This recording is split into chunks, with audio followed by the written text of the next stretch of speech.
So as we reflect in our life, we can clearly notice that there are many moments in our life we feel very isolated, very alone. And even though you live in a building of apartment where 300, 400 people live there, even though you work in a place where hundreds of people are working, even though you have a big family,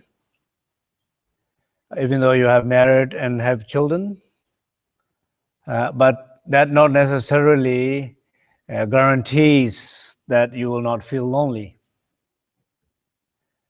For some people, that might help not to feel lonely, but not necessarily guarantees not feel lonely, because the loneliness is clearly coming from a very specific place of a disconnectedness and not feeling connection.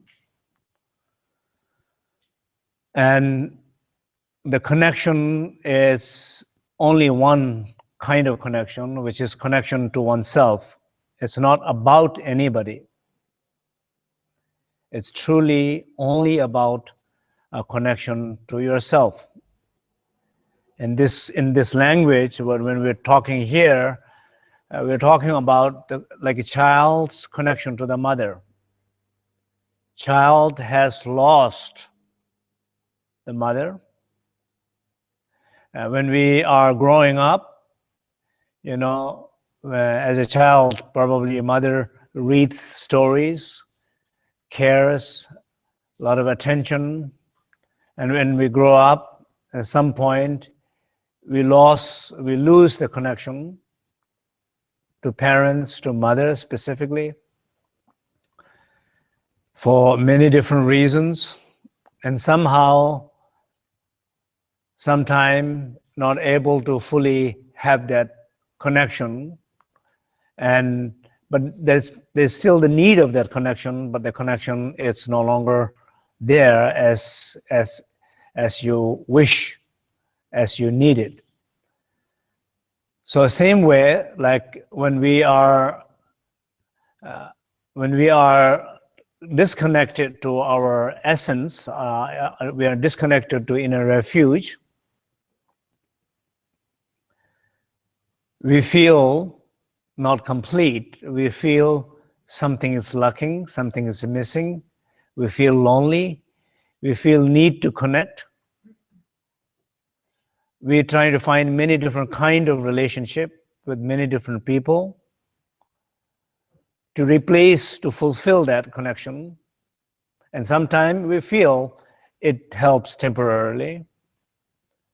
And then sometimes we feel it's not helping. We still feel lonely. And therefore, what I'm saying here, it has nothing to do with really with somebody, but it has something to do with connection to yourself, connection to that mother. So when somebody feels like that very often, and particularly not being very conscious, it is affecting the soul. The notion of soul here is that our being, which is combined with the essence of the 5 elements all together, and some of these, the vital quality of essence of element miss. For example, as I said, earth, the connection, the groundedness, the centeredness. The connection we lose the connection.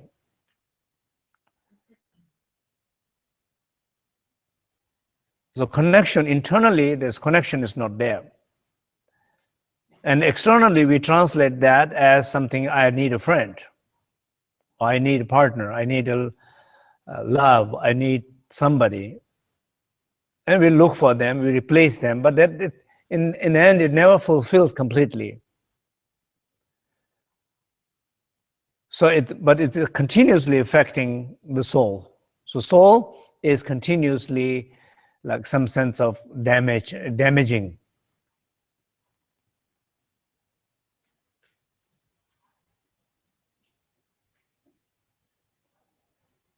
So the medicine here, so the purpose here in these practices here, what I'm trying to encourage here, it's like a formal and informal practices, two things.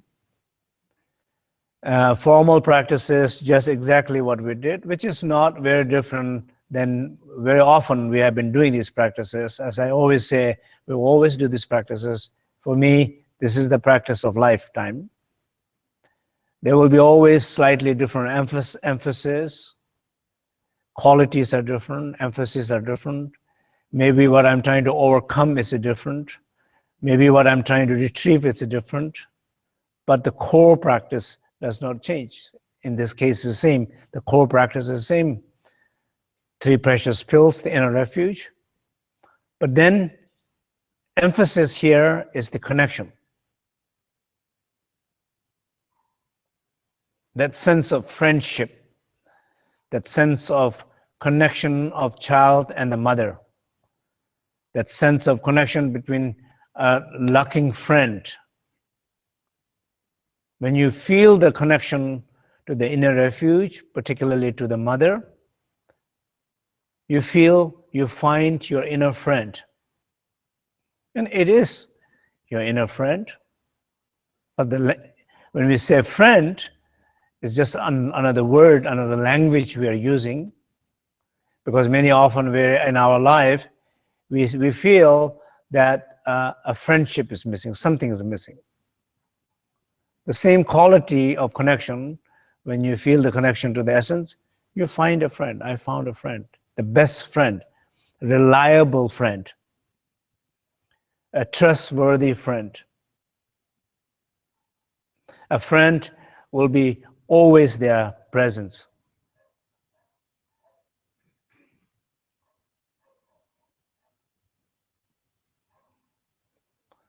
If you're in a mood of comparing the friend that you have, that you kind of like and hate, and you compare that friend with the inner friend, it's a very big difference.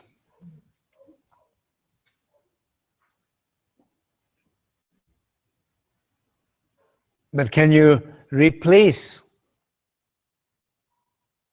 the inner refuge with that friend? Of course you can. Do you really feel you are able to replace, and this will fulfill the sense of connection, friendship, support? Yes, absolutely, without any doubt. But it's a practice. The practice that we have to do, familiarity that we have to become, the trust we have to build.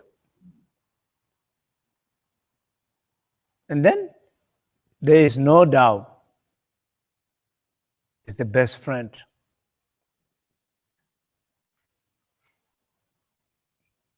Why it's the best friend? Because any given moment, it's there. If you're ready to connect, it's ready to connect.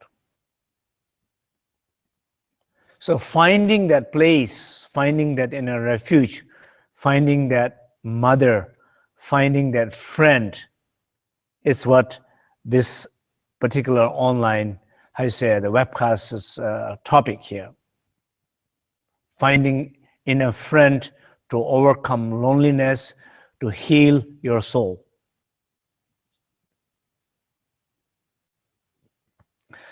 If you look at in our everyday life, people, sometimes it sounds like a little funny that people live alone, go to work, there's no genuine connection with the people there, and then come back home, then you say, I need a privacy, and you go to somewhere by yourself.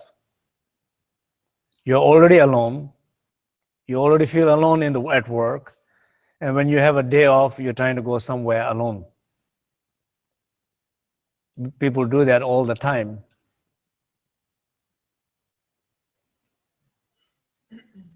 Of course, sometimes it might be very good, helpful, but also sometimes I think it's not a good thing to do, because you don't have a good relationship with the silence. Because when it's silence, you feel loneliness. You don't have a good relationship with the stillness. When you have nothing to do, you feel lonely. You don't have a good relationship with the spaciousness or the thoughtlessness. When you're not thinking, conceptualizing, analyzing, then you feel lonely. Therefore, you feel you have to always think and plan and do and talk and engage and stimulate yourself with a lot of things all the time, because if not, then immediately you will feel lonely. And probably, which is true. So if it is true, then sometimes being alone is not a good thing. Or going to the workplace and not connecting with people is not a good thing. Or when you have a time off, going alone somewhere is not a good thing. What you need to learn is to connect, at least on a social level. You need to learn to connect. Particularly in the Western world, people talk a lot about the privacy.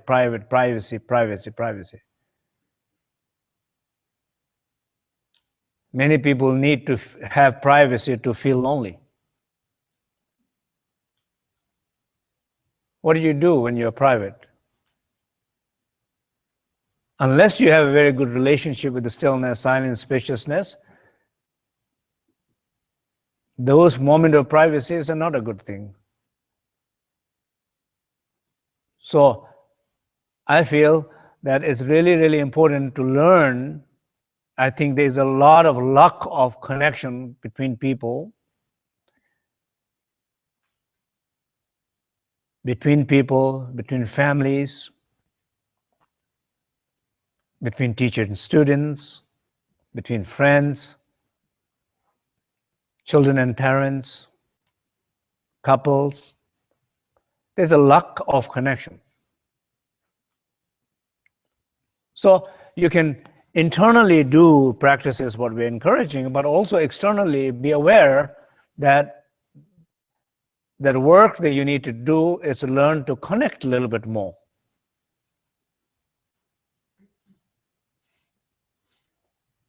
And connecting a little bit more with people, it not necessarily means you always have to do something or you always have to say something. Learn just to give a space to somebody. Learn just give a acknowledging somebody. Learn just be a presence with somebody. Learn just to share some sense of, radiate some sense of warmth from your heart towards somebody without even saying it or doing anything. Just sense of allowing that sense of warmth towards somebody.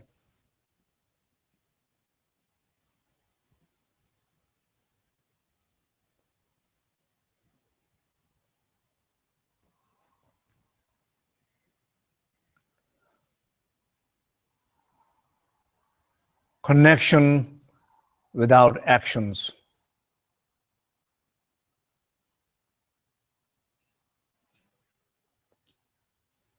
Those are, I think, socially very, very, it feels like a very important in a society, today's society, to learn, because there's a lot of sense of isolation and unacknowledged isolation.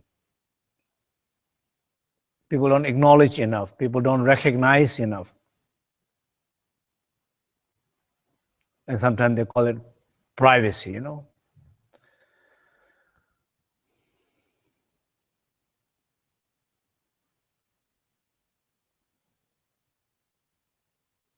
And of course, each one of you can look at in your own life, and probably you're the best one to know the conditions and situations in your own life. As I am reminding, I'm quite sure that you will recognize and notice that clearly there is a lot of space to reconnect with a lot of people.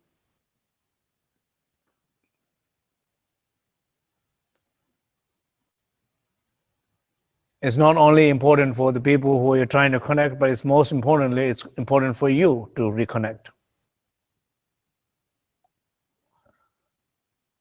how many unconnected situations you have left. It's important to reconnect.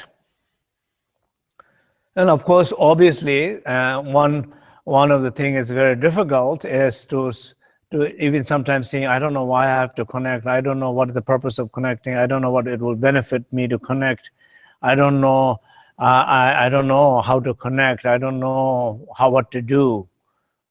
I feel very challenged to connect with people. You know, my friend is really, really difficult person. I don't know how I can connect. My father is a very difficult individual. I don't know how I can connect.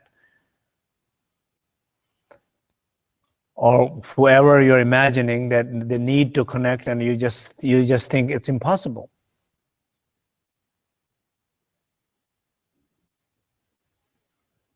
But if you have to do a lot of things, maybe it's difficult. But you being present with that person. It's like just doing the meditation we just did in a very short version of it, but not closing your eye, not doing anything different specifically, but internally doing the practice, being in inner refuge when you are with that person. And from that space, trying to just feel the connection to the person who is sitting next to you, difficult person. From that awareness, feeling connection to that person. From that warmth, just feeling the connection with that person. Internally, just feeling that, but not saying anything, doing anything, demanding anything. That exercise we can do. And then you'll be surprised. By being there, you will learn a different movement of your body. You will discover different vocabulary in your speech. You will discover a different humors that probably you never imagined joking with that person. That humor will come. A positive thoughts that you never thought that you will have toward that person will arise. It will arise from that space. That space is unconditioned to arise anything, because it doesn't limit the way you think. Your conceptual mind limits to arise any new experiences.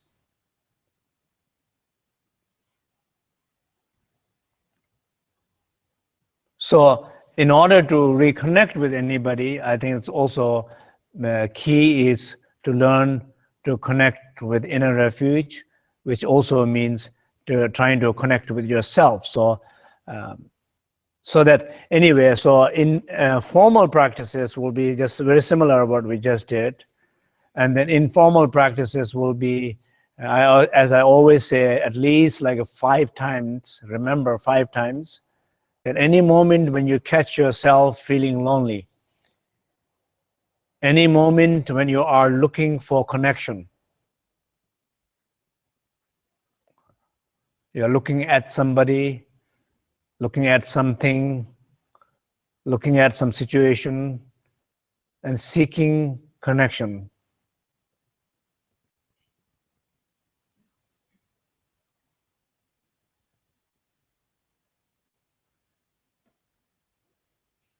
When you catch yourself that moment,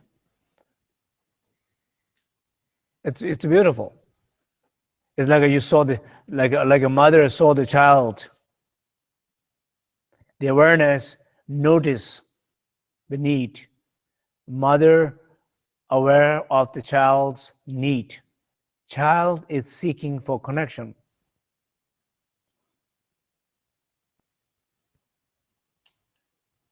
And when mother notices that, mother gives that connection to the child.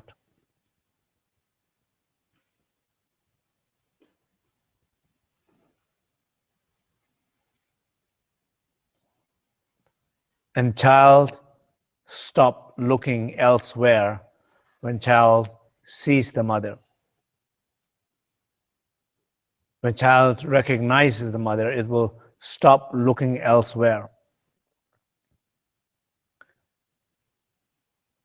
There's a bliss in that union, that connection, that recognition.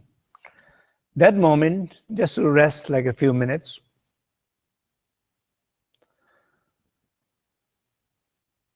So at least like repeating that 5 times a day. So that will be like so every month I'm trying to say like a formal and informal practices. The formal practices will be what we did. In informal practice will be catching when child is looking for connection, giving that sense of care and love and attention, and giving connection.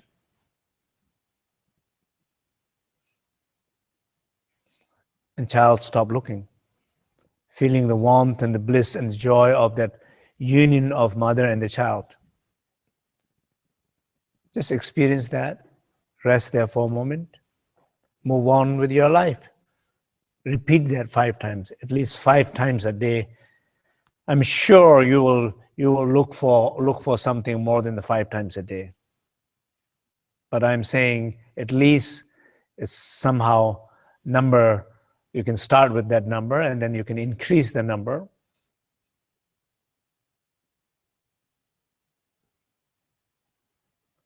Just imagine, notice that in our life, how many times you're looking for something, or if you look around, you can see how many times people are looking for something. A connection.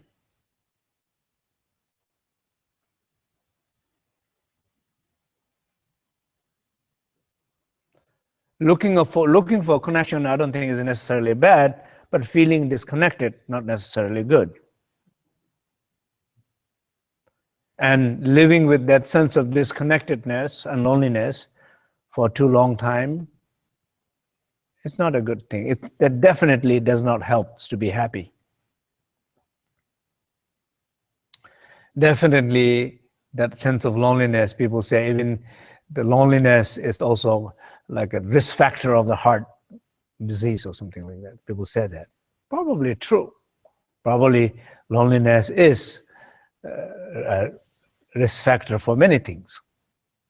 Clearly, joy, it will prevent the sense of spontaneous joy.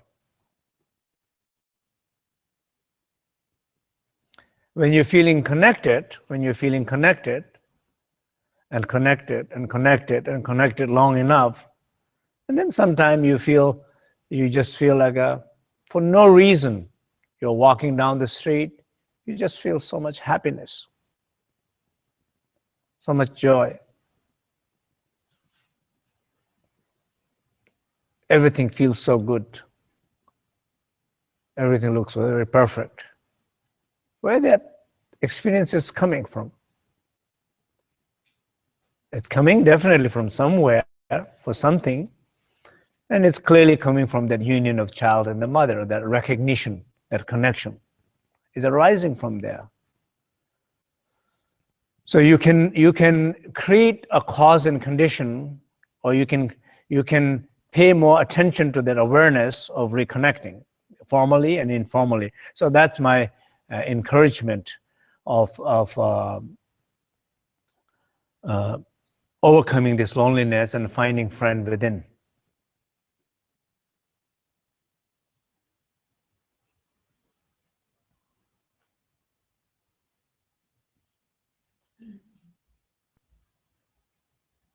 And then also, as I said earlier, socially, be a little bit more brave to approach people, meet people, talk to people, connect with people.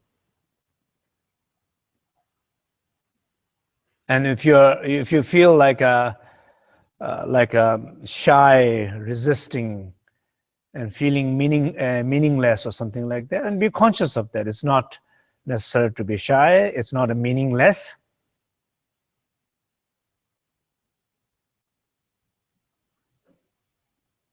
Connections are important.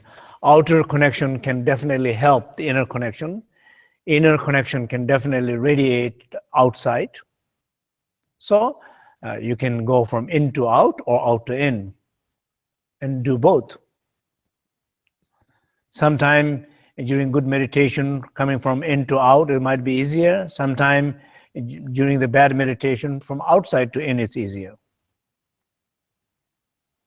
So whatever helps, I think it's good to try. Change sense of habit and patterns of social relationship, and clearly build more awareness internally when you're feeling loneliness, catch them. So that's my recommendation.